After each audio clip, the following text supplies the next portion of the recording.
Hey friends, welcome back. Today I have version 3.0 of my English syllabary script, and yes, I know it's not a real syllabary, but I do my best. It's for English, so it would be nearly impossible. Anyway, if you haven't watched the first two videos, you can if you want. It's not super necessary, honestly, because this version is really just showing a connected form that I made. So as you can see, it's not fully connected, right?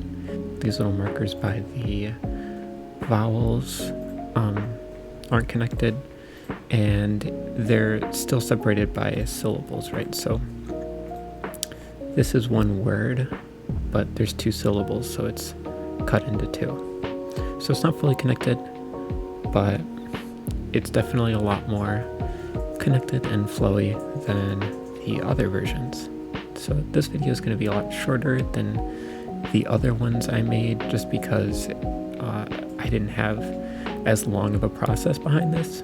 I just did my best to convert it into a connected form, and this is how it looks. So I can show you the key right now. So it actually didn't all fit onto one page, so I had to move it, but in the description I have a link to an image that I used Photoshop magic to make it all into one image. So if you ever wanted to use the key, you can have it all in one image. But yeah, just like before, it's set up in sets of onset, nucleus, and coda. And just like before, if there's a la, ra, wa, or ya in the onset right before the nucleus, you modify the nucleus holder to look like one of these, and then you add any of these onsets, you add the marker by the vowel, and then you add any of the codas. Just like before, any of these can come right after the nucleus, and there's a bit of shorthand, and then the rest of these you can just string together at the bottom. I had to make sure that these all had a common middle line so that you could string them together, because there's a lot of different combinations that you could technically do. But for the onset, I didn't need to do that because there can only be a maximum of 3. So here's 1. You can have one of these, and then if there's a third, it's always going to be an S. So I can get into a little more detail about that in a bit, but yeah, overall, despite kind of trying to be more like fluid and stuff, it's definitely more challenging to write because you want to try to get it all in one brush stroke. But I suppose in theory, if you got really good at it, it would be faster than the other version. I'm not that good at it, but I at least made this, and I also made this, and I think at least aesthetically it looks quite nice. There's a slight problem with ambiguity, but overall I think it's pretty solid. But yeah, so let's just construct a word real quick. So I have the key up on my screen so I can see it, and yeah, let's just write strengths, because that's what I always do when I do stuff like this. Alright, so starter S. So in the key, this is probably the most complicated part of the entire thing, honestly, but it's not too bad. So in the key, the S looks like this, right? And it's supposed to kind of represent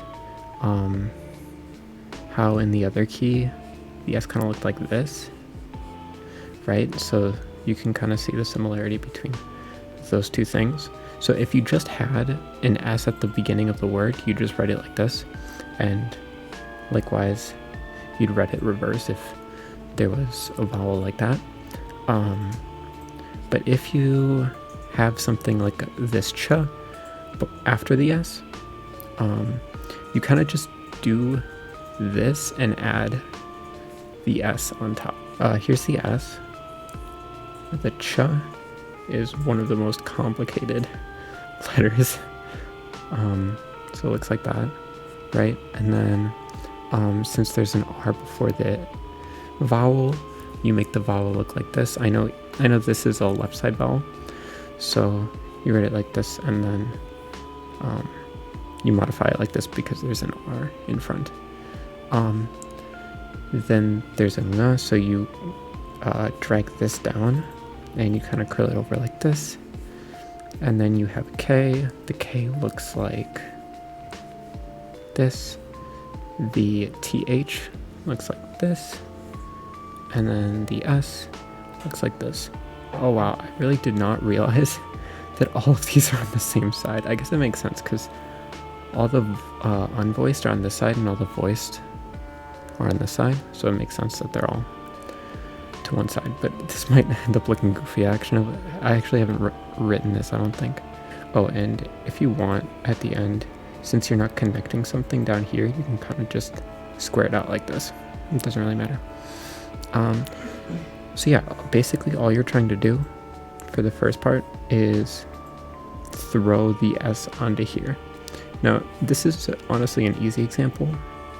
I can just kind of go like this, right? And then, oh god, can I remember?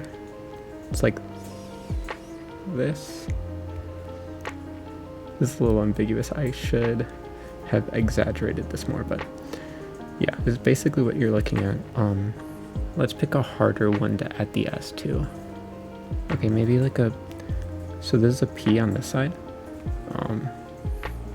So if you wanted to add the S, you could probably just do it like this, right? I guess you could also do it like this if you wanted to. I haven't really thought too strictly on the rules. Basically, no matter what you do, it's gonna look pretty unique, and you should be able to write it in a way that makes it relatively clear that there's an S on top and then whichever is on the bottom. I drew this very badly, but you can go like that, right? So it doesn't matter which way the S goes, you can just do whatever makes it look the best. But yeah, here, let me try this one more time so I can...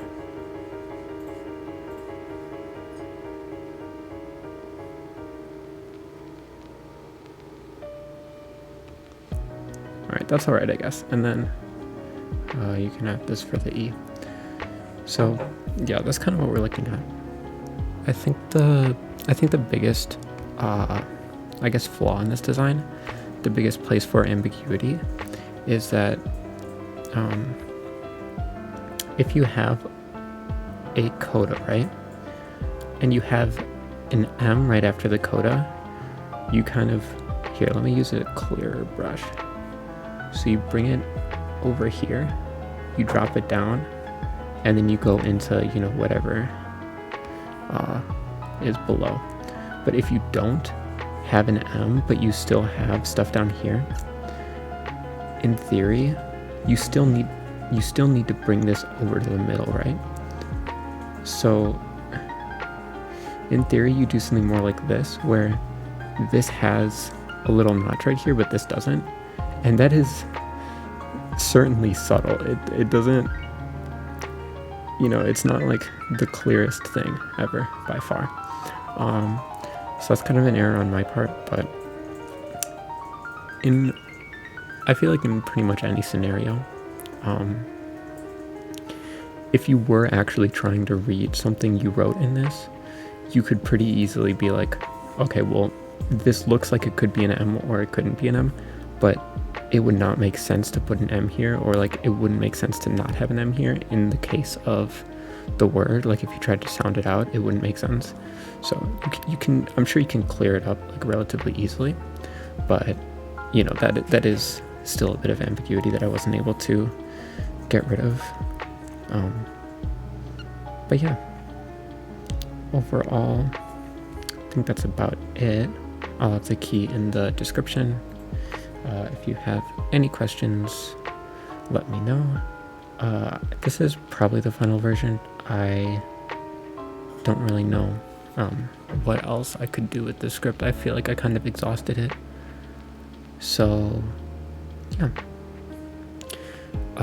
Thanks for watching. Have an epically nice day.